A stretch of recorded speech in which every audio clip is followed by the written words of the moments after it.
ಭ್ರಷ್ಟರನ್ನ ಕಂಡರೆ ರಕ್ಷಣೆ ಮಾಡುವಂತಹ ಅಧಿಕಾರಿಗಳು ಯಾರಾದರೂ ನಿಷ್ಠಾವಂತರು ಸಿಕ್ಕರೆ ಅವರನ್ನು ಮುಗಿಸೋದಕ್ಕೆ ಪ್ರಯತ್ನ ಮಾಡ್ತಾರೆ.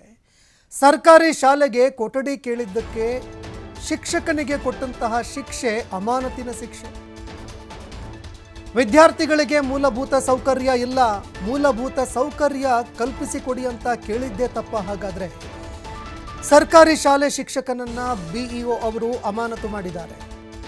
ಅಮಾನತುಗೊಂಡಂತಹ ಶಾಲಾ ಶಿಕ್ಷಕ ವೀರಣ್ಣ ಮಡಿವಾಳರ್ ನಿಡಗುಂದಿ ಗ್ರಾಮದ ಅಂಬೇಡ್ಕರ್ ನಗರದ ಸರ್ಕಾರಿ ಶಾಲೆ ಶಿಕ್ಷಕರಾಗಿದ್ದರು. ಶಾಲೆಗೆ ಹೆಚ್ಚುವರಿ ಕೊಠಡಿಗಳಿಗೆ ಆಗ್ರಹಿಸಿ ಪ್ರತಿಭಟನೆ ಕೂಡ ಮಾಡಿದ್ದಾರೆ. 4 ಕೊಠಡಿಗಳನ್ನು ಮಂಜೂರಾತಿ ಮಾಡುವಂತೆ ಪಾದಯಾತ್ರೆ ಕೂಡ ಮಾಡಿದ್ದಾರೆ. ನಿಡಗುಂದಿ ಶಾಲೆಯಿಂದ ಬಿಇಒ ಕಚೇರಿವರೆಗೆ ಪಾದಯಾತ್ರೆ ಮಾಡಿದ್ರು. ಮಲಗಿರುವಂತಹ ಅಧಿಕಾರಿಗಳನ್ನು ಎಚ್ಚರಿಸಿ ಮಕ್ಕಳಿಗೆ ಸಮಸ್ಯೆ ಇದೆ, ಕೊಠಡಿಗಳನ್ನು ನಿರ್ಮಾಣ ಮಾಡಿಕೊಡಿ ಅಂತ ಕೇಳಿಕೊಂಡ್ರು.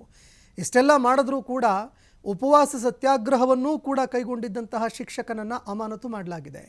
ದುರ್ವರ್ತನೆ ತೋರಿದ್ದಾರೆ ಇವರು ಅನ್ನೋ ಆರೋಪದ ಅಡಿಯಲ್ಲಿ ಶಿಕ್ಷಕನನ್ನು ಅಮಾನತು ಮಾಡಿದ್ದಾರೆ. ಅಮಾನತು ಮಾಡಿ ರಾಯಬಾಗ ಬಿಇಒ ಬಸವರಾಜಪ್ಪ ಆದೇಶ ಹೊರಡಿಸಿದ್ದಾರೆ.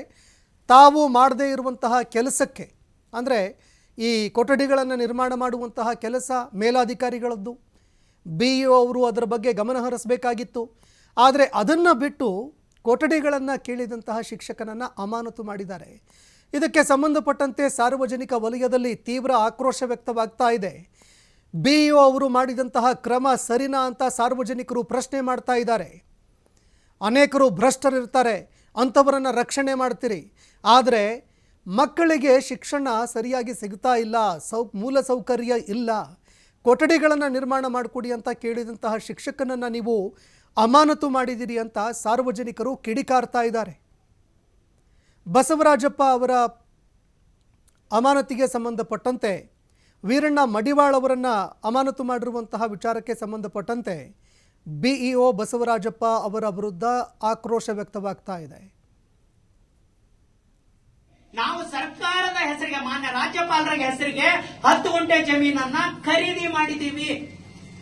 ಎಲ್ಲ ರಾಜ್ಯದ ಮೂಲೆ ಮೂಲೆಗಳಿಂದ ದಾನಿಗಳು ಸಹಾಯ ಮಾಡಿದ್ದಾರೆ, ಖರೀದಿ ಮಾಡಿದೀವಿ. ಇಷ್ಟೆಲ್ಲ ಮಾಡಿರುವಂತ ನಮಗೆ ಇಲಾಖೆ ಏನ್ ಮಾಡ್ತು, ಸರ್ಕಾರ ಏನ್ ಮಾಡ್ತು, ಬೆಂಬಲ ಕೊಡಬೇಕಾಗಿತ್ತು. ಇಡೀ ಊರಿನ ಹಿರಿಯರ, ಶಿಕ್ಷಕರ ಮತ್ತು ಪಾಲಕರ, ಪೋಷಕರ ಎಲ್ಲರ ಸಹಕಾರದಿಂದ, ಮಾನ್ಯ ಪಿ ರಾಜೀವ್ ಸಾಹೇಬ್ರನ್ನ ನಾವು ನೆನೆಸ್ಕೋಬೇಕು, ಅವರ ಸಹಾಯದಿಂದ ಒಟ್ಟು 10 ಗುಂಟೆ ಜಮೀನನ್ನ ಸರ್ಕಾರದ ಹೆಸರಿಗೆ ನಾವು ತೆಗೆದುಕೊಂಡ್ವಿ. ಎಲ್ಲರೂ ಸರ್ಕಾರಿ ಜಮೀನನ್ನ ಕಬಳಿಸೋರು ಇರ್ತಾರ. ನಾವು ಎಲ್ಲರೂ ಸೇರಿ ಪರಿಶ್ರಮದಿಂದ ನಮ್ಮ ಶಾಲೆ ದೊಡ್ಡದಾಯ್ತು, ಮಕ್ಕಳ ಸಂಖ್ಯೆ ಹೆಚ್ಚಾಯ್ತು ಅಂತ ಹೇಳಿ ನಾವು ಸರ್ಕಾರದ ಹೆಸರಿಗೆ, ಮಾನ್ಯ ರಾಜ್ಯಪಾಲರ ಹೆಸರಿಗೆ 10 ಗುಂಟೆ ಜಮೀನನ್ನ ಖರೀದಿ ಮಾಡಿದೀವಿ. ಎಲ್ಲ ರಾಜ್ಯದ ಮೂಲೆ ಮೂಲೆಗಳಿಂದ ದಾನಿಗಳು ಈ ಬಗ್ಗೆ ಮತ್ತಷ್ಟು ಮಾಹಿತಿ ಕೊಡ್ತಾರೆ ಪ್ರತಿನಿಧಿ ಶ್ರೀಧರ್, ಫೋನ್ ಸಂಪರ್ಕದಲ್ಲಿ ಜಾಯ್ನ್ ಆಗಿದ್ದಾರೆ. ಶ್ರೀಧರ್, ಭ್ರಷ್ಟರನ್ನ ರಕ್ಷಣೆ ಮಾಡುವಂತಹ ಒಂದು ಪ್ರಯತ್ನ ನಿರಂತರವಾಗಿ ನಡೆಯುತ್ತೆ, ಆದರೆ ಒಬ್ಬ ಶಿಕ್ಷಕ ಮಕ್ಕಳಿಗಾಗಿ ಹೋರಾಟ ಮಾಡಿದ್ದಕ್ಕೆ ಅಮಾನತಿನ ಶಿಕ್ಷೆ ಕೊಟ್ಟಿದ್ದಾರೆ. ಏನಿದು ಪ್ರಕರಣ? ಈ ಬಗ್ಗೆ ಮತ್ತಷ್ಟು ಮಾಹಿತಿ ಕೊಡೋದಾದ್ರೆ. ಸಂತೋಷ, ಏನು ಶಾಲಾ ಕೊಠಡಿ ಕೇಳಿದ್ದಕ್ಕೆ ಶಿಕ್ಷಕನಿಗೆ ಈಗ ಶಿಕ್ಷೆ ಆಗಿರ್ತಕ್ಕಂಥದ್ದು, ವಿದ್ಯಾರ್ಥಿಗಳಿಗೆ ಮೂಲಭೂತ ಸೌಲಭ್ಯ ಕೇಳಿದ್ರೆ ತಪ್ಪಾಯ್ತಾ ಅನ್ನೋ ಪ್ರಶ್ನೆ ಈಗ ಸಾರ್ವಜನಿಕ ವಲಯದಲ್ಲಿ ಈಗ ಚರ್ಚೆ ಆಗ್ತಾ ಇದೆ. ಏನು ಬೆಳಗಾವಿ ಜಿಲ್ಲೆ ರಾಯಬಾಗ್ ತಾಲೂಕಿನ ನಿಡಗುಂದಿ ಗ್ರಾಮದ ಅಂಬೇಡ್ಕರ್ ನಗರ ಸರ್ಕಾರಿ ಏನು ಶಾಲೆ ಇದೆ, ಆ ಒಂದು ಶಾಲೆಯ ಶಿಕ್ಷಕನನ್ನು ಈಗ ಅಮಾನತು ಮಾಡಿರ್ತಕ್ಕಂಥದ್ದು. ಯಾಕಂದ್ರೆ ಶಾಲೆಗೆ ಹೆಚ್ಚುವರಿ ಕೊಠಡಿಗಳನ್ನ ನೀಡಬೇಕಂತ ಹೇಳಿ ಒತ್ತಾಯಿಸಿ ಶಿಕ್ಷಕ ಒಂದು ವಿನೂತನ ಪ್ರತಿಭಟನೆ ಮಾಡಿರ್ತಾನೆ. 4 ಕೊಠಡಿಗಳನ್ನ ಮಂಜೂರು ಮಾಡುವಂತೆ ಆಗ್ರಹಿಸಿ ಒಂದು ಪಾದಯಾತ್ರೆಯನ್ನು ಕೂಡ ನಡೆಸಿ ಬಿಇಒ ಕಚೇರಿ ಮುಂದೆ ಒಂದು ಪ್ರತಿಭಟನೆ ಕೂಡ ಮಾಡಿರ್ತಾನೆ.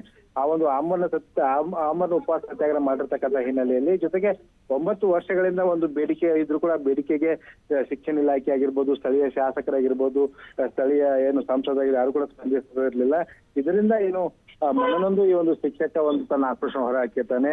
ಆದ್ರೆ ಈ ಒಂದು ಆಕ್ರೋಶ ಹೊರ ಹಾಕಿದ್ರೆ ಆ ಒಂದು ಶಿಕ್ಷಕನಿಗೆ ಹೋಗಿ ಸ್ಪಂದಿಸಿ ಆ ಒಂದು ಮಕ್ಕಳಿಗಾಗಿ ಒಂದು ಶಾಲಾ ಕೊಠಡಿಗಳನ್ನ ಒದಗಿಸಬೇಕಾದಂತ ಏನು ಅಧಿಕಾರಿಗಳಾಗಿರ್ಬೋದು, ಜನಪ್ರತಿನಿಧಿಗಳಾಗಿರ್ಬೋದು, ಆ ಶಿಕ್ಷಕನನ್ನೇ ಅಮಾನತು ಮಾಡುವ ಮೂಲಕ ಇಲಾಖೆಯಲ್ಲಿದ್ದಂತ ಏನು ತಪ್ಪುಗಳಾಗಿರ್ಬೋದು, ಲೋಪದೋಷಗಳಾಗಿರ್ಬೋದು, ಏನು ಯಾವ ರೀತಿ ಒಂದು ನಿರ್ಲಕ್ಷ್ಯಗಳನ್ನ ಮೇಲಧಿಕಾರಿ ವಹಿಸ್ತಾ ಇದ್ದಾರೆ, ಅದರ ವಿರುದ್ಧ ಧ್ವನಿ ಎತ್ತಿದ್ರೆ ಅಂತವರಿಗೆ ಅಮಾನತು ಶಿಕ್ಷೆ ಅನ್ನುವಂಥದ್ದು ಒಂದು ಏನು ಸಂದೇಶವನ್ನ ರವಾನಿಸಿದ ಕೆಲಸವನ್ನ ಈಗ ಶಿಕ್ಷಣ ಇಲಾಖೆ ಅಧಿಕಾರಿಗಳು ಮಾಡಿರ್ತಕ್ಕಂಥದ್ದು. ಇದನ್ನ ಏನು ಸಚಿವರು ಕೂಡ ಗಂಭೀರವಾಗಿ ಪರಿಗಣಿಸಬೇಕು. ಜೊತೆಗೆ ಜಿಲ್ಲೆ ಉಸ್ತುವಾರಿ ಸಚಿವರು ಕೂಡ ಈ ಪ್ರಕರಣ ಗಂಭೀರವಾಗಿ ಪರಿಗಣಿಸಿ ಈ ರೀತಿ ಅಮಾಯಕ ಶಿಕ್ಷಕನ ಮೇಲೆ ಆದಂತ ಏನು ಅನ್ಯಾಯ ಆಗಿದೆ ಅದಕ್ಕೆ ಒಂದು ಏನು ಸೂಕ್ತವಾದಂತ ನ್ಯಾಯ ಒದಗಿಸಿಕೊಳ್ಳುವಂತ ಕೆಲಸ ಆಗಬೇಕು. ಜೊತೆಗೆ ತಕ್ಷಣವೇ ಆ ಒಂದು ಗ್ರಾಮದಲ್ಲಿ ಆ ಒಂದು ಶಾಲೆಗಳಿಗೆ ಏನು ಕೊಠಡಿ ಬೇಕಾಗಿದೆಯೋ ಆ ಕೊಠಡಿಯನ್ನು ಒದಗಿಸಿಕೊಡುವಂತ ಕೆಲಸವನ್ನು ಕೂಡ ಈಗ ಏನು ಆ ಒಂದು ಕೆಲಸವನ್ನು ಕೂಡ ಜನಪ್ರತಿನಿಧಿಗಳಿಂದ ಆಗ್ಬೇಕಾಗತ್ತೆ. ಸಂತೋಷ್, ಧನ್ಯವಾದಗಳು ಶ್ರೀಧರ್ ನಿಮ್ಮೆಲ್ಲ ಮಾಹಿತಿಗೆ. ದಾನಿಗಳು ಸಹಾಯ ಮಾಡಿದ್ದಾರೆ, ಖರೀದಿ ಮಾಡಿದ್ವಿ. ಇಷ್ಟೆಲ್ಲ ಮಾಡಿರುವಂತ ನಮಗೆ ಇಲಾಖೆ ಏನ್ ಮಾಡ್ತು, ಸರ್ಕಾರ ಏನ್ ಮಾಡ್ತು, ಬೆಂಬಲ ಕೊಡಬೇಕಾಗಿತ್ತು. ಇಡೀ ಊರಿನ ಹಿರಿಯರ, ಶಿಕ್ಷಕರ ಮತ್ತು ಪಾಲಕರ, ಪೋಷಕರ ಎಲ್ಲರ ಸಹಕಾರದಿಂದ ಮಾನ್ಯ ಪಿ ರಾಜೀವ್ ಸಹಾಯ